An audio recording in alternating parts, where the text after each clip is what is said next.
नमस्कार दोस्तों, मैं आपका दोस्त मदन भलोन सीताबनी से। पिछले वीडियो में हमने जिम कॉर्बेट राष्ट्रीय उद्यान के इतिहास के बारे में जानकारी साझा की थी। इस वीडियो में हम इसके बारे में और अधिक विस्तार से बताएंगे। तो चलिए इस यात्रा की शुरुआत करते हैं। आइए जिम कॉर्बेट राष्ट्रीय उद्यान के वन्य जीवों के बारे में जानना शुरू करें। जिम कॉर्बेट नेशनल पार्क विशाल क्षेत्रफल में है। यहाँ पर बाघ, हाथी, सांभर, पांडा, काकड़, नीलगाय, भालू, बाघ, सुअर, हिरन, चीतल, घुरल लगभग सारे वन्य जीव देखने को मिलते हैं। इसी तरह इस वन में अजगर तथा कई प्रकार के सांप भी निवास करते हैं। जहां इस वन्य पशु विहार में अनेक प्रकार के भयानक जंतु पाए जाते हैं, वहां इस पार्क में तकरीबन 600 रंग बिरंगे पक्षियों की प्रजातियां भी दिखाई देती है। ये देश एक ऐसा अभयारण्य है जिसमें वन्य जंतुओं की अनेक प्रजातियों के साथ पक्षियों का भी आधिक्य रहता है। आज विश्व का ऐसा कोई कोना नहीं है जहां के पर्यटक इस पार्क को देखने नहीं आते हों।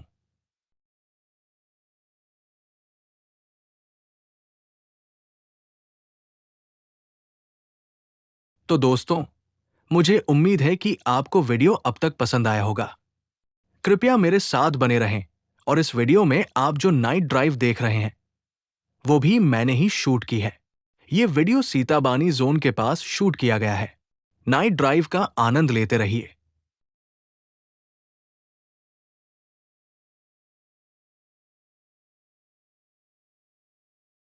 जिम कॉर्बेट राष्ट्रीय उद्यान में 8 प्रमुख विशिष्ट इको टूरिज्म सफारी जोन हैं। हालांकि कुछ स्रोत नए जोड़े गए या परिधीय क्षेत्रों के आधार पर इन्हें अलग-अलग सूचीबद्ध कर सकते हैं। प्रमुख जोन है धिकाला, बिजरानी, झिरना, ढेला, दुर्गा देवी, गर्जिया, पाखरों और सोना नादी, जो विविध भूदृश्य, बाघ दर्शन और पक्षी अवलोकन प्रदान करते हैं। जिम कॉर्बेट के प्रमुख सफारी जोन ढिकाला जोन अपने विशाल घास के मैदानों, प्राकृतिक सुंदरता और सबसे अधिक बाघ दर्शन केवल कैंटर सफारी में के लिए प्रसिद्ध। बिजरानी जोन अपने घने जंगलों, खुले घास के मैदानों और बाघ दर्शन के अवसरों के लिए लोकप्रिय। झिरना जोन पूरे वर्ष सुलभ जंगली भालू और बाघ दर्शन के लिए जाना जाता है। ढेला जोन समृद्ध पक्षी जीवन और अक्सर बाघ दर्शन के लिए एक लोकप्रिय साल भर चलने वाला जोन। दुर्गा देवी जोन अपने पहाड़ी भूभाग, पक्षी अवलोकन और महशीर मछली के लिए जाना जाता है। गर्जिया सफारी जोन ये एक नया जोन है जो अपनी विविध वनस्पतियों और जीवों के लिए जाना जाता है। सोना नादी और पाखरो जोन कोटद्वार क्षेत्र में स्थित ये जोन कम भीड़ भाड़ वाले और बेहतरीन सफारी अनुभव प्रदान करते हैं। सीताबानी बफर जोन ये जोन अक्सर चर्चा में रहता है और मुख्य अभयारण्य क्षेत्र से बाहर स्थित है।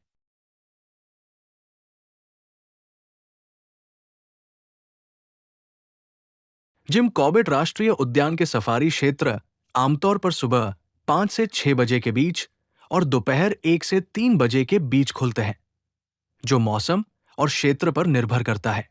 ये पार्क मुख्य रूप से 15 अक्टूबर से 30 जून तक खुला रहता है। हालांकि कुछ क्षेत्र, झिरना ढेला, पूरे वर्ष खुले रहते हैं। सफारी के समय की जानकारी। सुबह की सफारी सुबह 6 बजे से शुरू होती है। शाम की सफारी दोपहर 1 बजे से 3 बजे तक। धिकाला सेंटर सुबह 5 बजे से 6 बजे तक और सुबह 11 बजे से दोपहर 12 बजे तक। सर्दी का मौसम नवंबर से फरवरी आमतौर पर सुबह 7 बजे के आसपास शुरू होता है। गर्मी मार्च से जून आमतौर पर सुबह 6 बजे के आसपास शुरू होता है। क्षेत्र विशिष्ट परिचालन तिथियां बिजरानी, गर्जिया 15 अक्टूबर से 30 जून। ढिकाला, दुर्गा देवी, सोनांदी 15 नवंबर से 15 जून। झिरना, ढेला पूरे साल खुला रहता है। सफारी के लिए आधिकारिक वेबसाइट के माध्यम से पहले से ही बुकिंग करने की अत्यधिक अनुशंसा की जाती है, क्योंकि वे जल्दी बिक जाते हैं।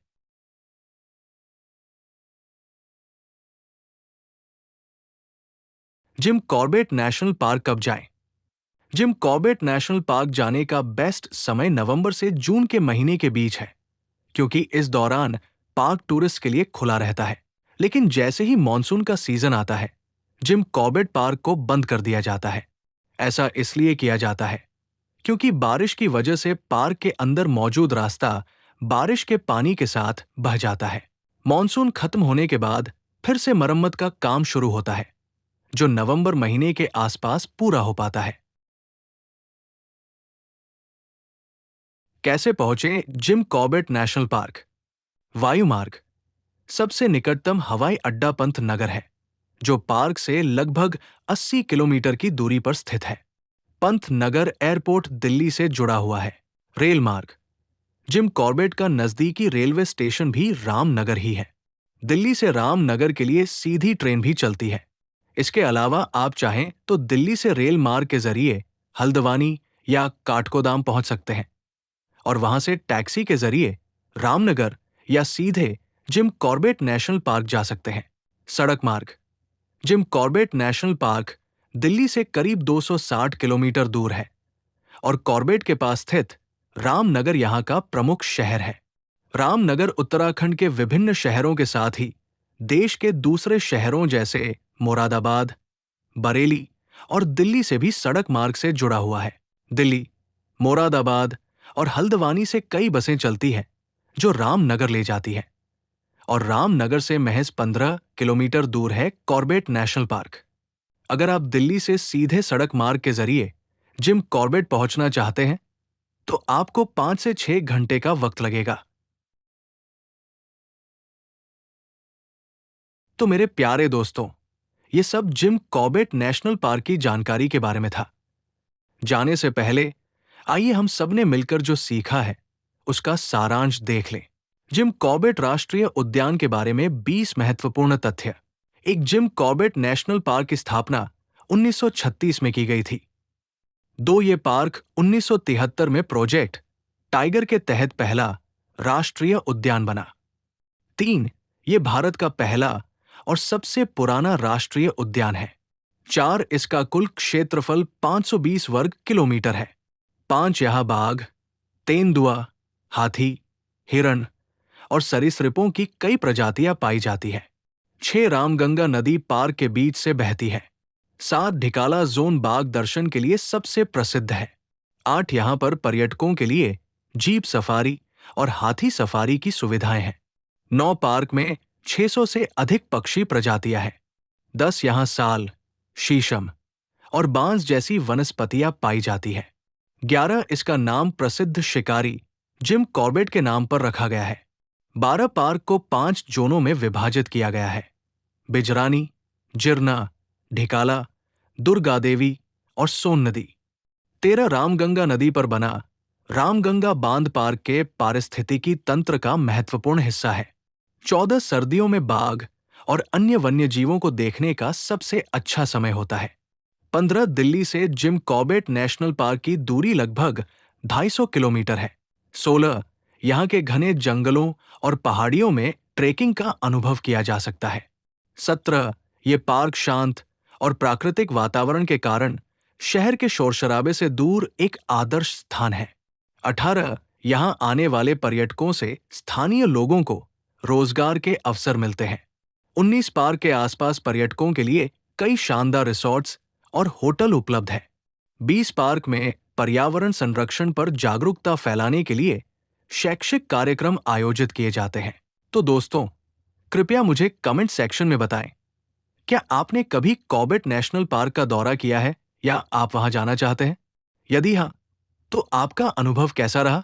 अगर आपको वीडियो पसंद आया तो लाइक, शेयर और सब्सक्राइब करें। आपका दोस्त मदन जल्द ही और अधिक जानकारी के साथ वापस आएगा। तो दोस्तों, इस एपिसोड में हमने जिम कॉर्बेट नेशनल पार्क के बारे में और अधिक जानकारी साझा की है। आने वाले वीडियो में हम जिम कॉर्बेट नेशनल पार्क के बारे में और भी रोचक बातें लेकर आएंगे, जो पर्यटकों द्वारा कम जानी या कम देखी गई है।